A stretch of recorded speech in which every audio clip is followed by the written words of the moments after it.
When a powerful sheik handed his maid's daughter a single dollar, he thought nothing of it. But what the little girl did with it would echo through his soul forever. He was a man who owned everything: towers, oil fields, empires, yet couldn't buy back the sound of laughter that once filled his home. The world called him a billionaire sheik, but behind the glass walls of his penthouse, he was just a man haunted by silence. Then one morning, a maid's daughter, curious, bright-eyed, and uninvited, stepped into that silence and asked a question that cracked his world open. To dismiss her, he handed her a single dollar. A meaningless gesture, a dollar to make her go away. But what she did with that single bill would leave him speechless and change both of their lives forever. And before I forget, where are you watching from today? Leave a comment below. We love seeing how far these stories reach. Enjoy the story. A single dollar bill can't buy much, but it can purchase a future. This is a story about a man who had everything but felt nothing, and a little girl who had nothing but gave everything. Their two worlds were about to collide in a way no one could have ever predicted. The silence in the penthouse was worth more than gold. It was a curated, manufactured silence, built by triple-pane glass that held the city's roar at bay, 80 stories below. It was the silence of thick, hand-woven carpets that swallowed the sound of every footstep. It was the silence of a man whose heart had forgotten how to make a noise. Sheikh Khalil al-Jamil stood before the vast window, his reflection a sharp silhouette against the sprawling metropolis. At 45, he was a titan of industry, a man whose name moved markets and made politicians tremble. His custom-tailored suit was a whisper of wealth, the watch on his wrist a marvel of engineering that cost more than a suburban home. He had built an empire from the ashes of his fathers, turning oil money into a global conglomerate of technology, real estate, and finance. Men respected him. Competitors feared him. But joy, that was a foreign currency his wealth could not acquire. His world was a fortress of marble, steel, and glass. It was a world of calculated risks and ruthless decisions. It was a world that had not seen a genuine smile from him in 5 long years. Not since the day he lost his wife, Layla, and their son, Omar, in a car accident on a winding coastal road. The world saw a powerful billionaire. He saw a king ruling over an empire of ghosts. A soft chime, barely audible, announced the arrival of his morning coffee. A moment later, Clara Mayhew entered the room. She was a woman in her late 30s, with tired eyes but a gentle strength that seemed to radiate from her. As the head maid for his private residence, she was efficient, quiet, and invisible, exactly as Kalen required. She placed the porcelain cup on a small table beside him, her movements precise and practiced. "Thank you, Clara," Kalen said, his voice a low rumble that rarely changed in tone. He did not turn to look at her. "You're welcome, Mr. Al-Jamil," she replied softly. As she turned to leave, a small figure peeked around the doorframe. It was Clara's daughter, Hazel. She was 8 years old, with hair the color of spun gold and eyes the color of a summer sky. She was not supposed to be here. Staff children were strictly forbidden on the residential floors. Clara had been forced to bring her today because the girls' school was unexpectedly closed for a plumbing emergency, and she couldn't find a sitter on such short notice. She had instructed Hazel to stay perfectly still and silent in the staff lounge, but the curiosity of an 8-year-old was a powerful force. Hazel stared at the tall, imposing man by the window. Her mother had told her he was very important, like a king in a storybook, but he just looked sad. Her great-grandfather, a decorated war hero whose portrait sat on her bedside table, had always told her you could see a person's true story in their eyes. This man's eyes looked empty. Kalen finally turned, his gaze falling upon the child. His brow furrowed in annoyance. He did not like disruptions. He did not like surprises. His entire life was structured to eliminate them. "Clara," he said, his voice sharp with displeasure. "I believe I made the rules on this matter perfectly clear." Clara's face paled. "I am so sorry, sir. It won't happen again." "Hazel, apologize to Mr. Al-Jamil and go back to the lounge immediately." Hazel stepped forward, her small hands clasped behind her back. She looked not at the floor in fear, but directly at Kalen. "I'm sorry for being where I'm not supposed to be, sir," she said, her voice clear and steady. "But I wasn't spying. I was just wondering if you could see the angels from up here." Kalen was taken aback. The question was so unexpected, so utterly out of place in his world of profit margins and hostile takeovers. The angels, he repeated, his tone flat. My great-grandpa told me they live up in the clouds, Hazel explained, her expression serious. He's up there with them now. I thought maybe, from your window, you might be high enough to see him.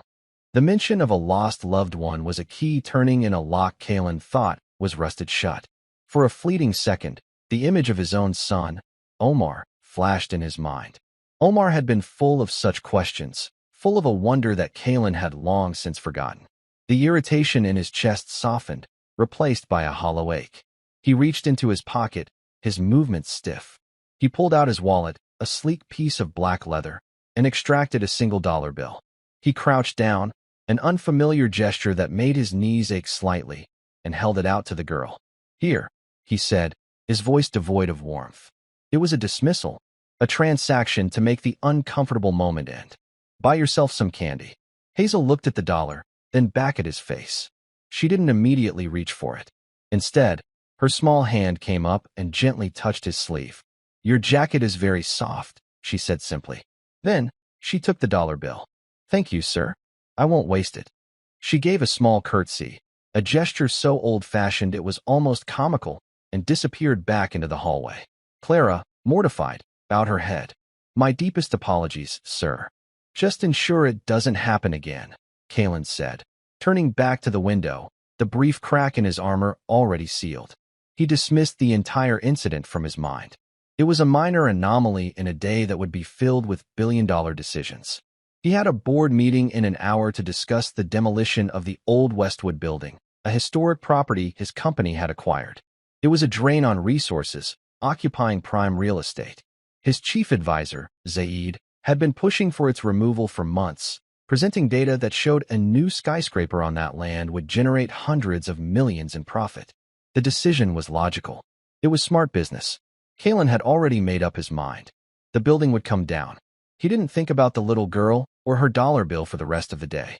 He didn't think about her at all. But in the world of forgotten things and overlooked people, that $1 had just set a monumental chain of events into motion. For the next week, life returned to its rigid, silent routine. Kalen moved through his days like a ghost in his own life, from sterile boardrooms to lonely dinners. He signed the preliminary demolition orders for the Westwood building, ignoring a faint, unexplainable tug of reluctance. Zaid had praised his decisive leadership, assuring him it was the right, profitable choice. Clara, for her part, was a model of efficiency, her work flawless, her presence unobtrusive. She never brought Hazel to the penthouse again. The incident, it seemed, was forgotten by all. But Hazel had not forgotten, and she had not spent the dollar on candy. That dollar felt important. It was the first money she had ever been given by someone who wasn't family. It felt like a test. Her great-grandfather, Sergeant Walter Mayhew, had won a medal for his bravery in the war. He always said, "It's not the size of the gift that matters, kiddo. It's the size of the heart that gives it purpose." Hazel knew exactly what its purpose would be. On the south side of the Al Jamil estate was a place few people ever went. It was Layla's memorial garden. When Kalen's wife was alive, it had been her sanctuary, a breathtaking explosion of color and life. She had imported rare flowers from around the world, tended to the rose bushes herself, and spent hours on the stone bench under the willow tree. After her death, Kalen could not bear to look at it. He had ordered the groundskeepers to perform only basic maintenance. No new plantings, no special care. The garden, like its master, had slowly withered. The fountains were dry. Weeds poked through the flagstone paths. The rose bushes were overgrown and sad. It was a beautiful place dying of a broken heart.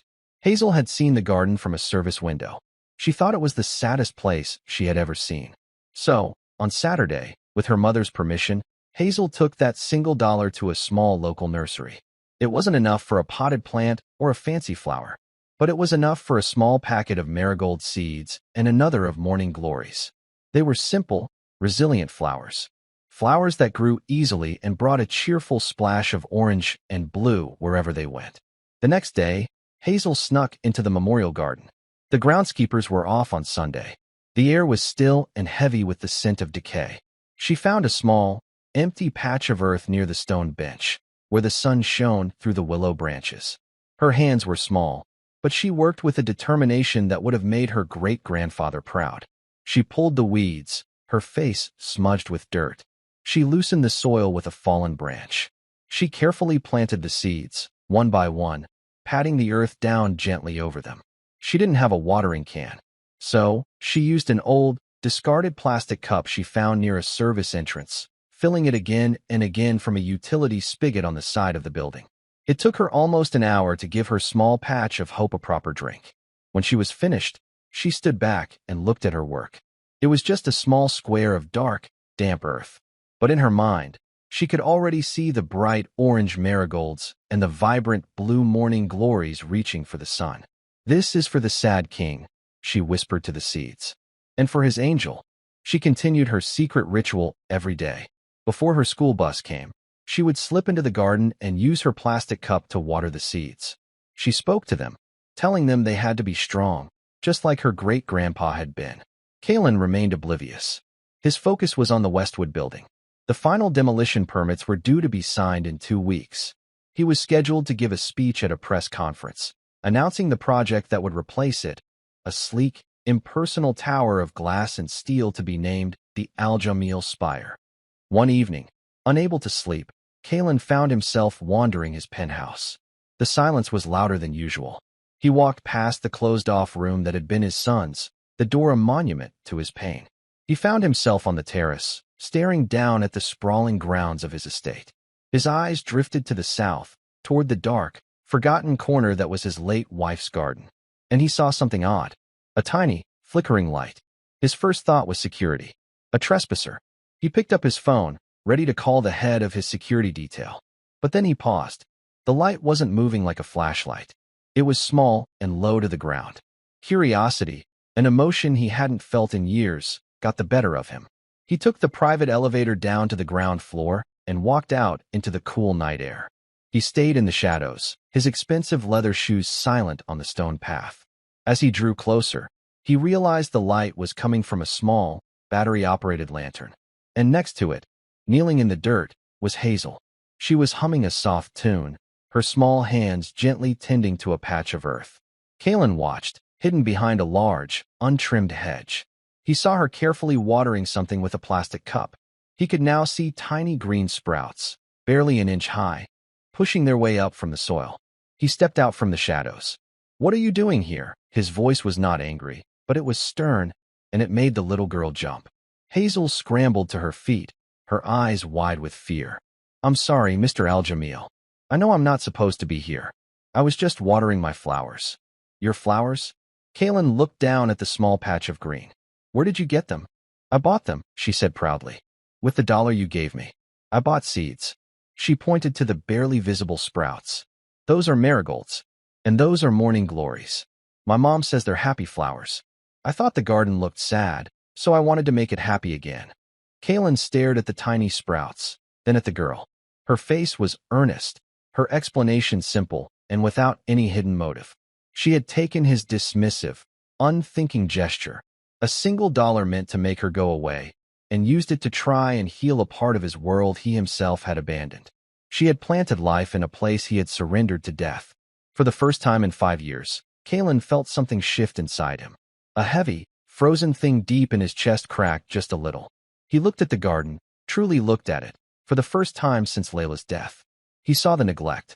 He saw the ghost of what it once was. And now, he saw this one small, defiant patch of new life. "You're not supposed to be here," he said again, but his voice was softer now. "But these flowers, they need water to grow. The spigot you are using is for unfiltered water. It could harm them." He walked over to a rusted control panel on the wall, a panel he hadn't touched in years. He flipped a series of switches. With a low groan, the underground pumps whirred to life.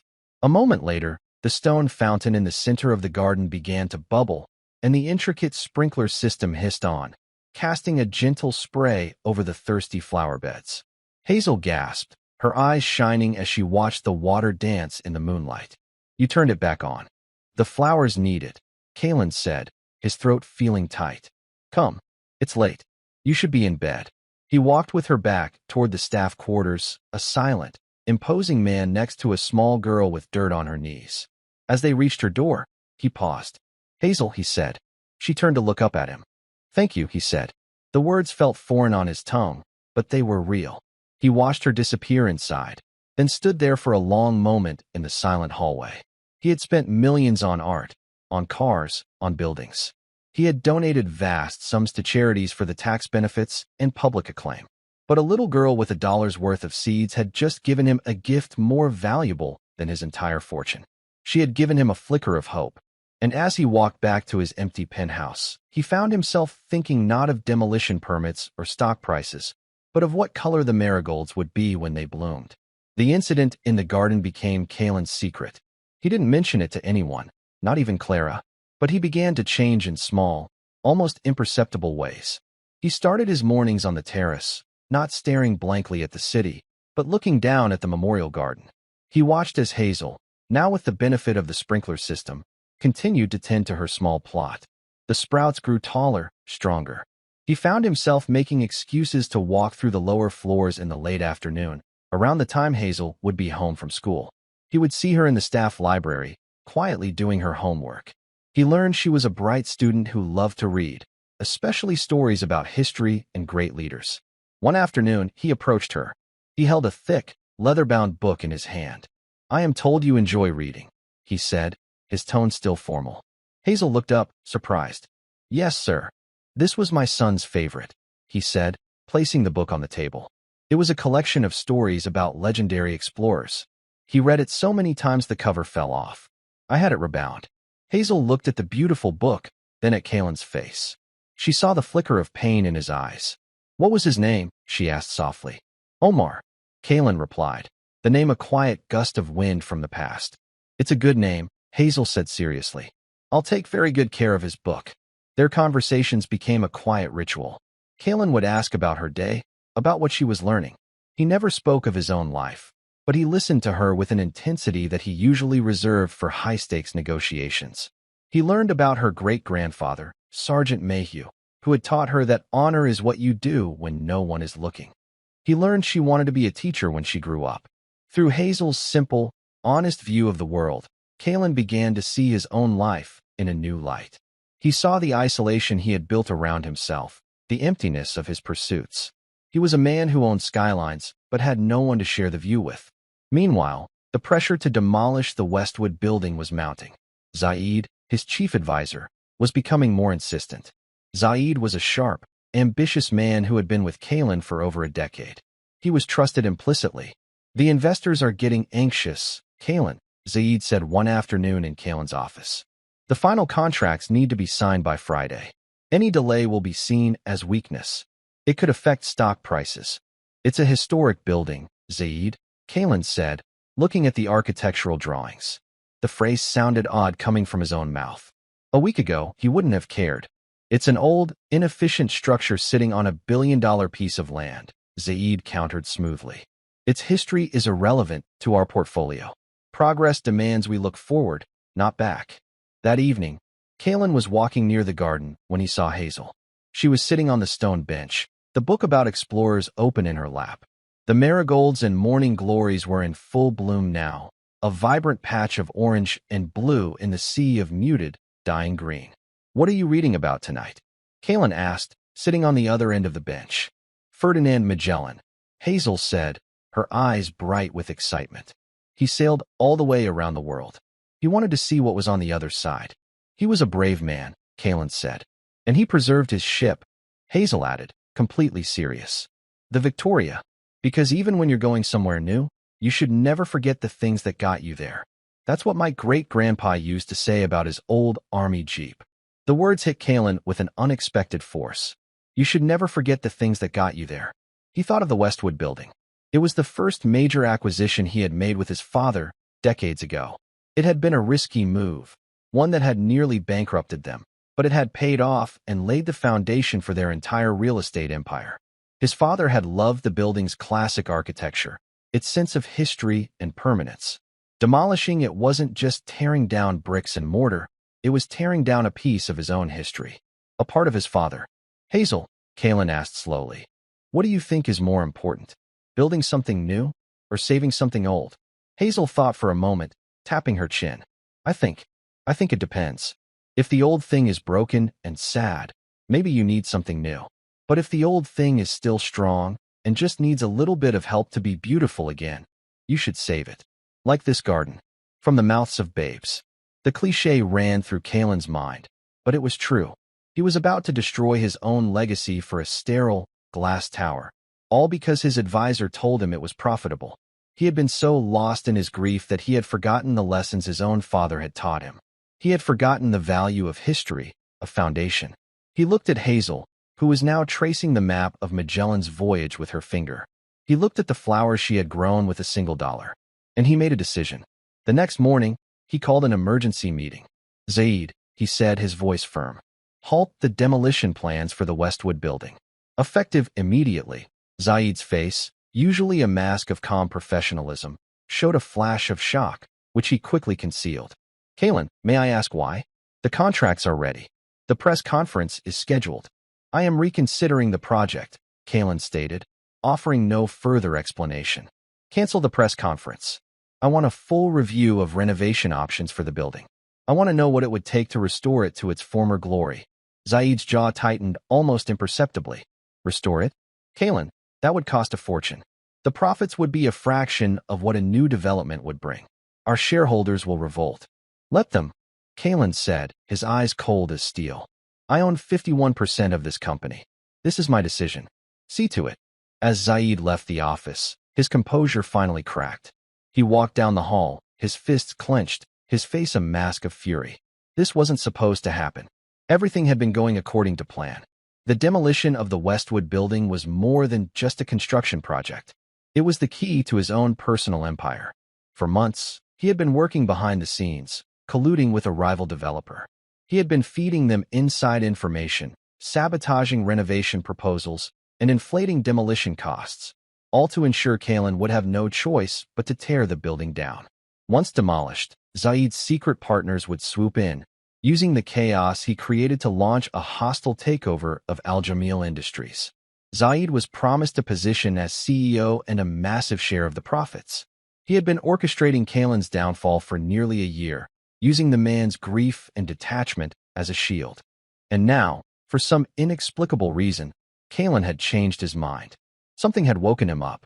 Zaid had to find out what it was. And he had a suspicion it all started with a maid's daughter and a patch of flowers in a dead garden. His plan was on the verge of collapsing, and he was not about to let a little girl stand in his way. The game had changed. It was no longer about profit. It was about survival. Zaid returned to his own office, a sleek, minimalist space on the floor below Kalen's. He closed the door, the soft click echoing the finality of his shattered plans. For a moment, he stood perfectly still, his back to the door, his hands clenched so tightly his knuckles were white. He had underestimated Kalen. He had mistaken the man's grief for permanent weakness, his apathy for a lasting stupor. It was a foolish, amateur miscalculation. He walked to his desk and stared out the window. His view was of the city's financial district, a forest of skyscrapers that represented the power he so desperately craved. He had been so close. The contracts were drafted. The backroom deals were sealed. The rival company was ready to pounce, and he, Zaid, was ready to ascend. Now, it was all unraveling. He needed to understand the why. Kalen Al-Jamil did not make decisions based on sentiment. He was a man of logic, of profit and loss. To suddenly reverse course on a billion-dollar project suggested a new variable had entered the equation. Something, or someone, had influenced him. Zaid was a man who believed in information. He had built his career on knowing things other people didn't. He picked up his phone and made a call to the head of estate security, a man on his personal payroll.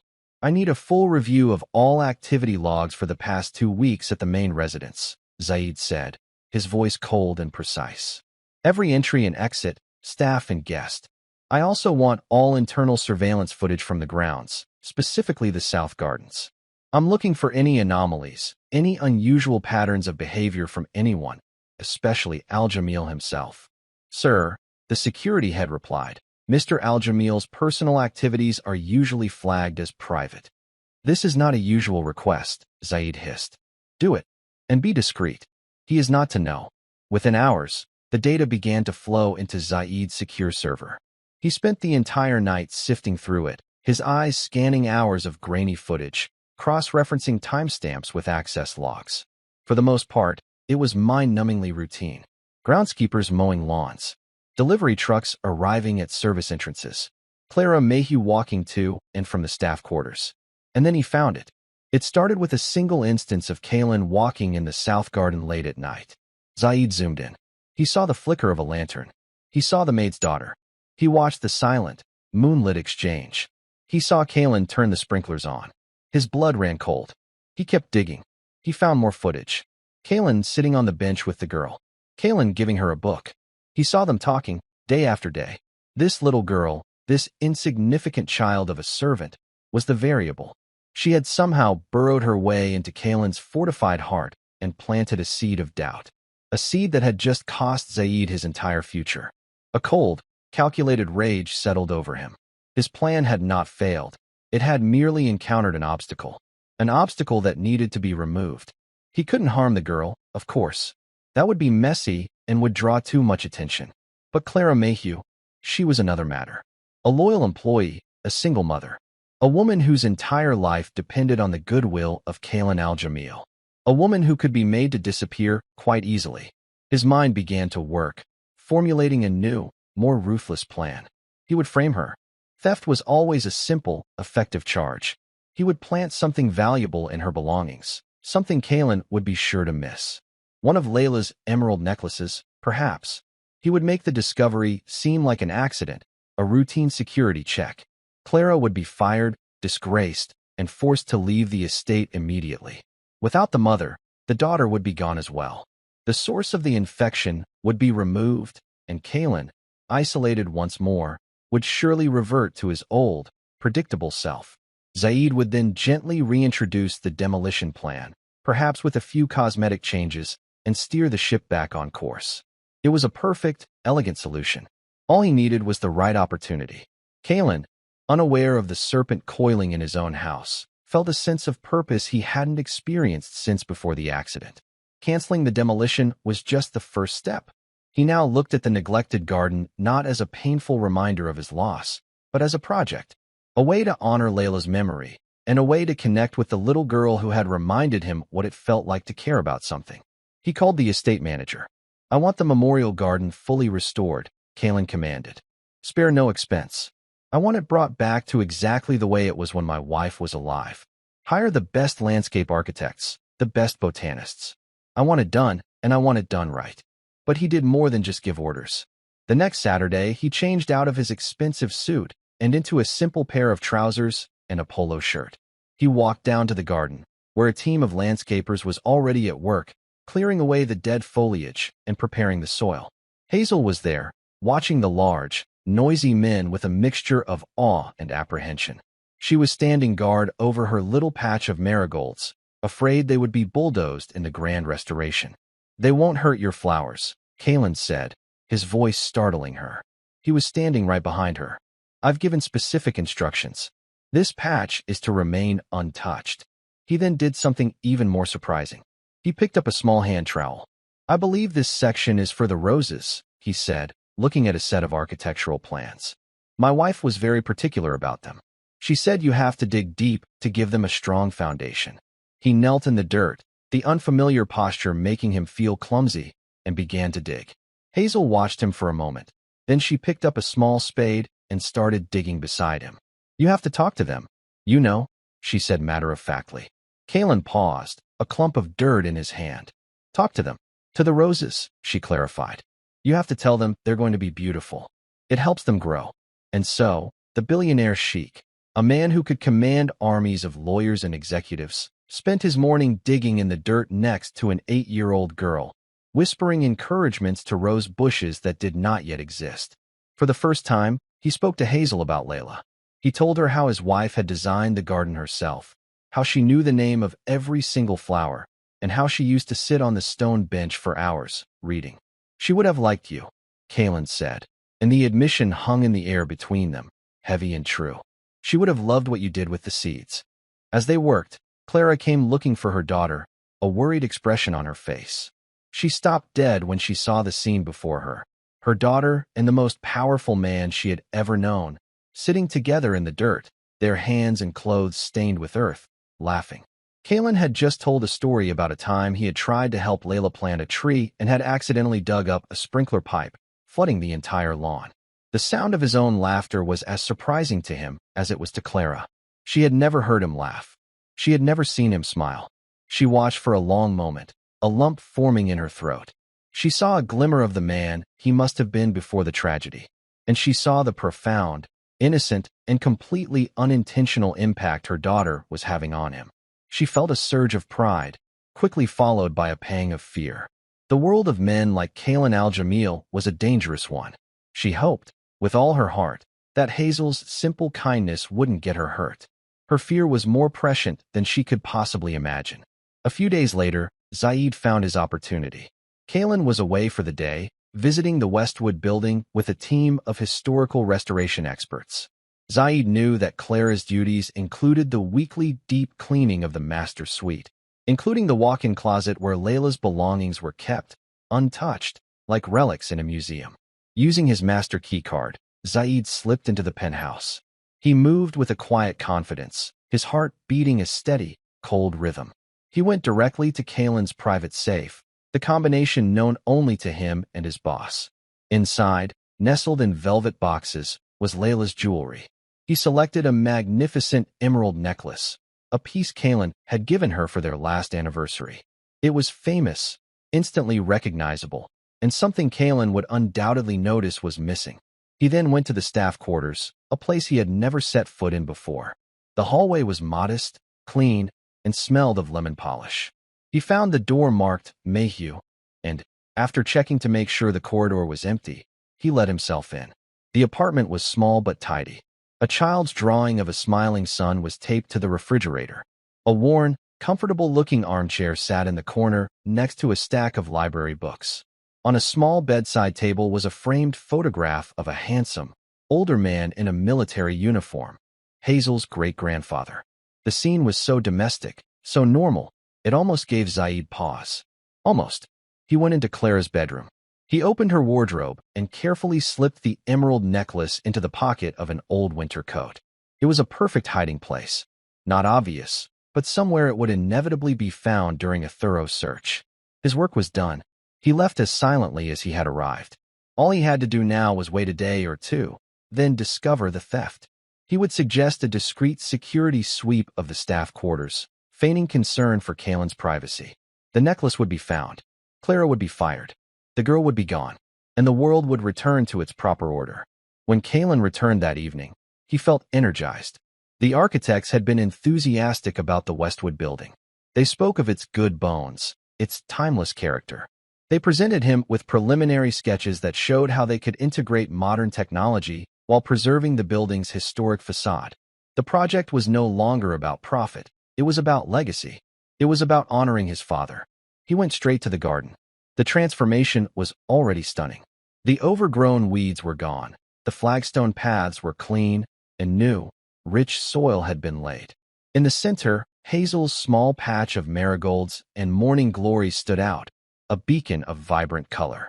He found her there, watering her flowers with a proper watering can, a gift from one of the friendly gardeners. "It's looking better," he said, gesturing to the whole garden. "It's going to be the most beautiful garden in the whole world," Hazel said with certainty. Kalen smiled. He was beginning to believe her. "I have something for you," he said. He handed her a long, flat box. Hazel opened it carefully. Inside, nestled on a bed of satin, was a simple silver trowel and a matching hand spade. Engraved on the handle of each tool was her name, Hazel. Her eyes widened. She had never owned anything so beautiful. "For me," she whispered. "A proper gardener needs proper tools," Kalen said gently. "Thank you, Hazel, for reminding me how to build things, instead of just tearing them down." It was a moment of pure, unguarded connection. A billionaire and a maid's daughter, standing in a half-finished garden, bound by a shared project and an unspoken understanding. For Kalen, it was a moment of profound healing. For Hazel, it was a moment of simple joy. But hovering over them both, unseen and unheard, was the shadow of Zaid's treachery, about to descend and shatter their fragile new world. The stage was set for a betrayal that would test the very limits of Kalen's newfound humanity. The next afternoon, Zaid initiated the final phase of his plan. He walked into Kalen's office, his face a perfect mask of concern. "Kalen, I apologize for bothering you," he began. "But I was reviewing the quarterly insurance manifest for your personal assets, and I noticed something irregular. The Al Jamil emerald necklace. It's listed here, but I don't recall seeing it in the safe when we were updating the inventory last month." Kalen's brow furrowed. "That's impossible. It's always in the safe." "Perhaps," Zaid said smoothly. "But with the increased staff on the grounds for the garden renovation, perhaps it would be prudent to simply verify its location. For insurance purposes, of course." Reluctantly, Kalen agreed. They walked to the safe. Kalen spun the dial and opened the heavy door. Zaid watched, his expression neutral, as Kalen sorted through the velvet boxes. A minute later, Kalen looked up, his face grim. "It's gone," he said, his voice a low growl. The warmth that had crept into his life over the past few weeks was instantly extinguished, replaced by the familiar ice of suspicion and command. "This is a serious breach," Zaid said, his tone grave. "It must have been an inside job. The safe was not forced. Only you and I know the combination." "What are you suggesting, Zaid?" Kalen's eyes were hard. "I am suggesting that someone with access to this penthouse has betrayed your trust," Zaid said carefully. "I think we need to authorize a quiet, discreet search of the residential staff's quarters. It is the only logical place to start." Kalen hesitated. His mind immediately went to Clara and Hazel. It couldn't be. But the necklace was gone.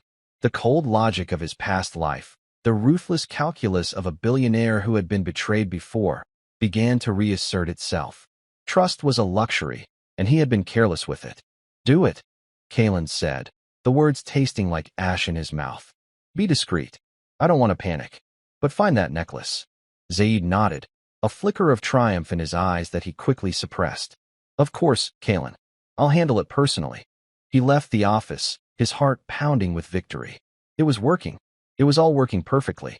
The little girl's brief, sunlit chapter in Kalen Al-Jamil's life was about to come to a very abrupt end. The search began an hour later. Zaid, accompanied by two of his hand-picked security guards, moved through the staff quarters with a somber, professional air. He had instructed them to be thorough but respectful, a performance designed to reinforce his loyalty and feigned reluctance in Kalen's eyes. Doors were knocked on. Rooms were entered.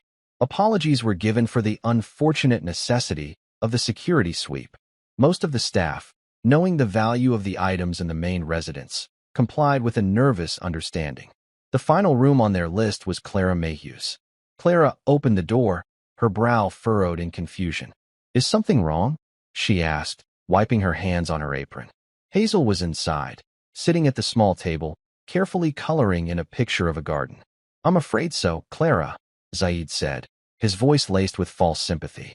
"A valuable item has gone missing from Mr. Al-Jamil's private safe. We are conducting a routine search of all residential staff quarters. It is merely a precaution." Clara's face went pale. "Missing? Of course, come in. Search anywhere you need." She was innocent.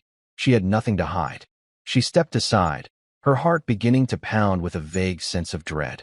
Hazel watched the large men in uniforms enter her home. She looked from their serious faces to her mother's worried expression. She clutched her crayons tightly, a knot of fear tightening in her stomach. Zaid directed the search. One guard checked the small living area. The other went into the bedroom. Zaid himself stood in the doorway, his eyes fixed on Clara, watching her composure begin to fray. "We are almost finished," the guard in the bedroom called out. "Just checking the wardrobe." There was a moment of silence. "Then, sir, I think you should see this." Zaid walked into the bedroom. Clara followed, her legs feeling unsteady. The guard was holding her old, dark blue winter coat. From its deep pocket, he slowly pulled the Al-Jamil emerald necklace. It seemed to suck all the light from the room.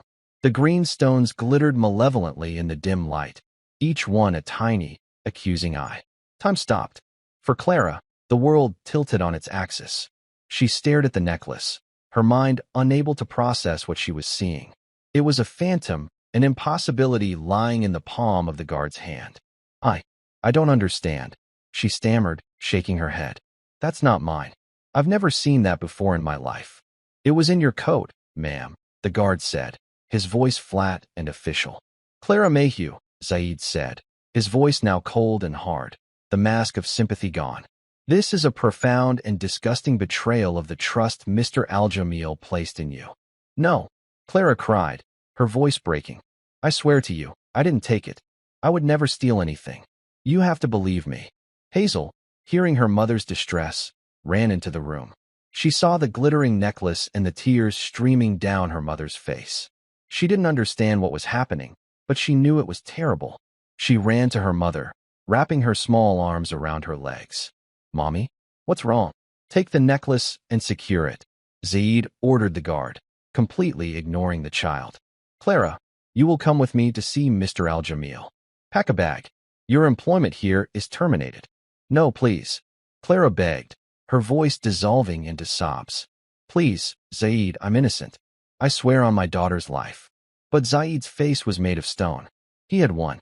He turned and walked out, leaving the guards to escort the now hysterical woman from her home. They were brought to Kalen's private study. It was a vast, silent room, lined with books he never read. Kalen sat behind his massive mahogany desk, his face unreadable. The emerald necklace lay on the polished wood in front of him, a pool of green poison. Clara stood before him, her body trembling. Hazel clung to her, her face buried in her mother's skirt, her small shoulders shaking. Explain this, Kalen said, his voice a low, dangerous rumble. All the warmth Hazel had brought into his life had vanished, replaced by the arctic cold of betrayal. His world had been violated, and the evidence pointed to the one person who, besides her daughter, had gotten closest to him. Sir, I can't, Clara wept. I don't know how it got there. I swear to you, I am not a thief. In all my years of service, have I ever given you a reason to doubt my integrity? Kalen's gaze was unflinching. Until today, no? But the evidence is damning. You had access. You had proximity. And the necklace was found in your possession. Someone put it there, she insisted, her voice raw with desperation. It's a mistake. A trick. From behind his desk, Kalen's world was once again a simple, brutal equation. Trust had been extended. Trust had been broken. The pain of it was sharp, not just because of the theft, but because it felt like a confirmation of his darkest view of the world, that everyone, eventually, lets you down. And the fact that this betrayal was tied to the little girl who had started to heal him made it 1,000 times worse. He felt like a fool, a sentimental old fool who had let his guard down and paid the price. Zaid, standing silently by the door, watched the scene with grim satisfaction. Kalen was reverting to form, becoming the cold, decisive man he had always been. The man Zaid knew how to manipulate. The authorities should be called, Zaid said quietly but firmly. This is a felony. Hearing this, Hazel finally looked up. Her face was tear-streaked and pale. She looked past her sobbing mother, past the impassive guards, and directly at Kalen. She let go of her mother's skirt and took a small step forward. The sad king wouldn't do that, she said, her small voice cutting through the tension in the room. Kalen's eyes snapped to her. The name she had given him, a name born of childish innocence, now felt like a judgment. My mommy isn't a thief, Hazel said, her voice trembling but clear. My great-grandpa was a hero. He won a medal for being honest. We don't steal. We're Mayhews. She said the name as if it were a shield, a declaration of honor that could not be breached. For a heart-stopping moment, Kalen faltered. He looked at the girl's fierce, trusting eyes, eyes that had seen him not as a billionaire or a sheikh, but as a sad man who needed a flower. He saw the unwavering belief in her mother's innocence.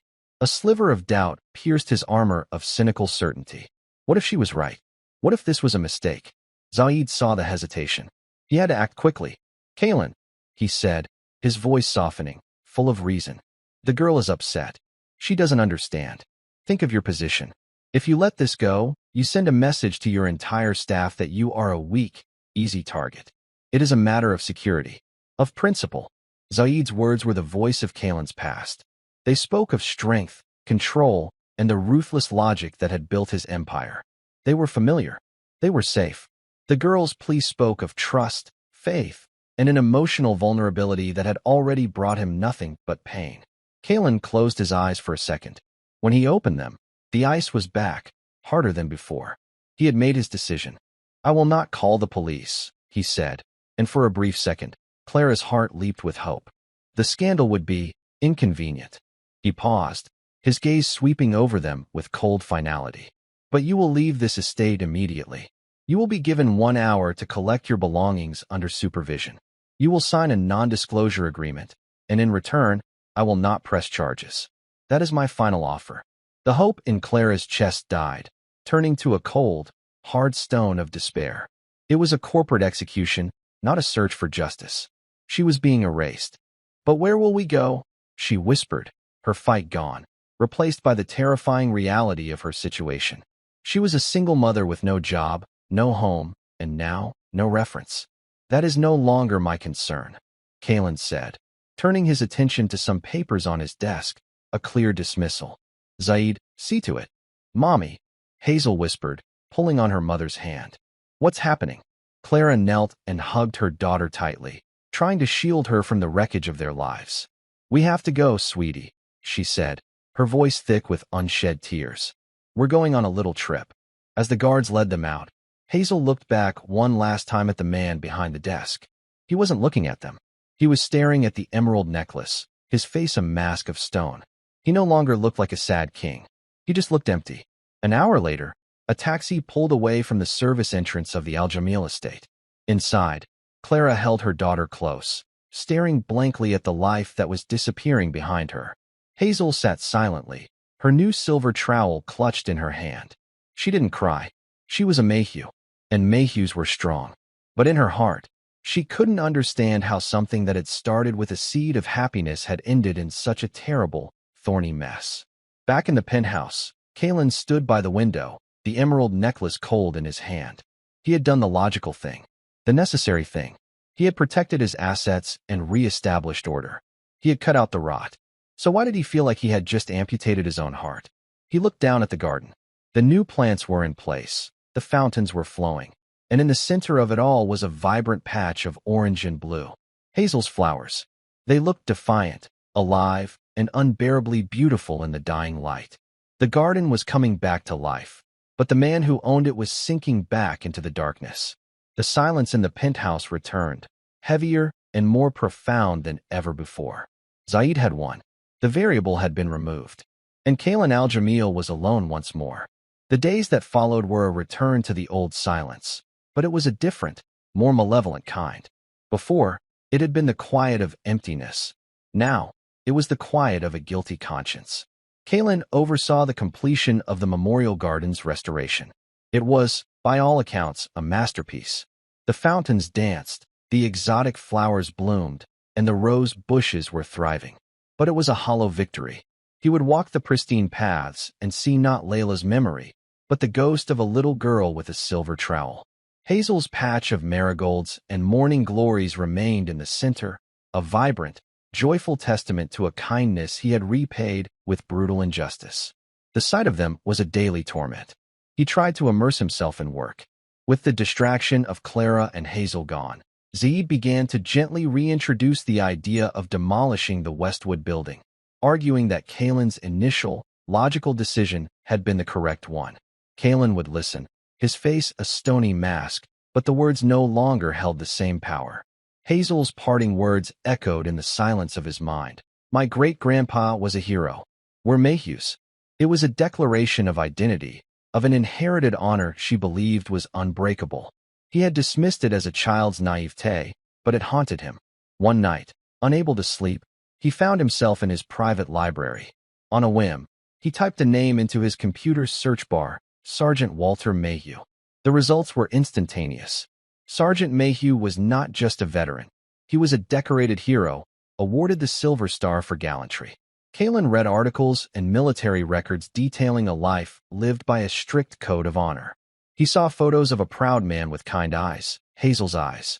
He knew, with a certainty that chilled him to the bone, that the granddaughter of such a man was not a thief. He had made a terrible, terrible mistake. His reality began to crumble. If Clara was innocent, the necklace had been planted. There was only one other person with the knowledge and access to have done it. His mind raced, replaying recent events. Zaid's pressure to demolish the building, his convenient discovery of the theft, his careful manipulation of Kalen's anger. It all clicked into place, a horrifying mosaic of betrayal. The next morning, Kalen went to his security headquarters. "I want the complete, unedited surveillance logs from the past week," he told the new head of security. "Every camera, every key card entry." Alone in the darkened control room, he scanned hours of footage. And then he found it. A brief, 2-minute clip from the staff quarters corridor, showing Zaid furtively looking around before using his master key card to slip into Clara Mayhew's apartment. He emerged less than a minute later, his face calm and composed. It was the quiet, irrefutable proof of a betrayal so deep it took Kalen's breath away. He summoned Zaid to his study. Zaid entered with a confident smile, holding a folder. "Kalen, I have the revised demolition contracts." "Sit down," Kalen said. His voice was quiet, but it held a lethal edge that made Zaid's smile falter. On the large screen behind the desk, the security footage began to play. Zaid's face went ashen, the folder slipping from his fingers. "You have been my most trusted advisor for 10 years, Kalen said, his voice dangerously soft. "I treated you like a brother, and you used my grief to try and destroy me."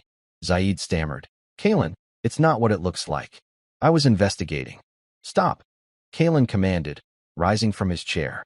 He was no longer a sad king. He was a titan, awakened and enraged. "You framed an innocent woman and her child.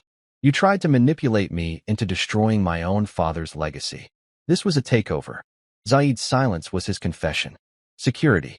Kalen's roar echoed through the penthouse. 2 guards entered. "Escort this man from the premises. He is to take nothing. His assets will be frozen, and my legal team will be in touch." Zaid was dragged from the room, his empire of lies having crumbled to dust. The fury receded, leaving Kalen with a profound, crushing shame. He had allowed his pain to make him blind, and an innocent family had paid the price. Fixing the damage was not enough. He needed to seek forgiveness. He hired the best private investigators in the country. "Find Clara and Hazel Mayhew," he ordered. "I don't care what it costs." The search took a week. Finally, the call came.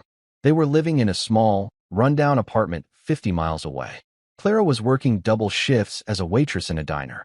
Kalen drove there himself, in a simple sedan, feeling he had no right to approach them cloaked in the wealth that had caused their suffering. The apartment building was grim. He knocked on the door of 3B. Clara opened it. When she saw him, her face registered shock, then fear. She immediately tried to close the door. "Please," Kalen said, his voice thick with a humility he had never known. "Clara, I'm here to apologize." Hazel came to the door and peeked around her mother. There was no anger in her expression, only a quiet, sad disappointment. "I have made a terrible mistake," Kalen began. "I know what Zaid did. He framed you. I have proof. There are no words to express how sorry I am.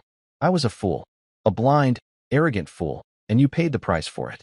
I am here to ask for your forgiveness, though I know I have not earned it." Clara stared at him, tears of profound exhaustion in her eyes. "Do you know what this week has been like?" she whispered. "Trying to find a place to live, a job, trying to explain to my daughter why the world can be so unfair." "I know," Kalen said, his own eyes stinging. "And I am here to make it right, whatever it takes." He offered her everything, her job back with a raise, a new apartment, a trust fund for Hazel's education. Clara was silent. Then, Hazel walked past her mother and stood before Kalen. She was holding a small, potted plant with a single, bright orange marigold. "This one was from a seed I saved," she said, holding it up to him. "You can't let one bad weed ruin the whole garden. You just have to pull it out and keep growing." With that simple, profound wisdom, Kalen Al-Jamil's carefully constructed world broke completely. He knelt, not as a sheikh or a billionaire, but as a penitent man, and tears streamed down his face. He had lost everything 5 years ago, but in that moment, he finally began to find himself. 6 months later, the memorial garden was a public jewel, a gift to the city in Layla's name. Clara was reinstated as the head of household, and the Westwood building was being restored as a museum of city history, its main gallery named the Sergeant Walter Mayhew Hall of Honor. One sunny afternoon, Kalen sat on the stone bench, no longer a sad king, but a man at peace. He watched Hazel, the garden's official chief assistant gardener, showing other children how to plant tulip bulbs. She ran over to him, her face smudged with dirt. "They're doing it wrong," she whispered conspiratorially. "They forgot to talk to the flowers." Kalen laughed, a real, deep laugh that reached his eyes.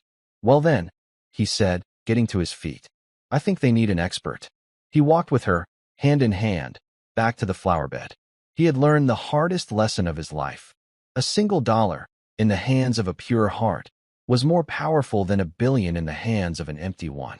It couldn't buy happiness, but it could plant the seeds. And with enough care, those seeds could grow into a future more beautiful than he had ever dared to imagine. And that's where we'll end the story for now. Whenever I share one of these, I hope it gives you a chance to step out of the everyday and just drift for a bit. I'd love to know what you were doing while listening. Maybe relaxing after work, on a late-night drive, or just winding down. Drop a line in the comments. I really do read them all. And if you want to make sure we cross paths again, hitting like and subscribing makes a huge difference. We are always trying to improve our stories, so feel free to also drop your feedback in the comments section below. Thanks for spending this time with me.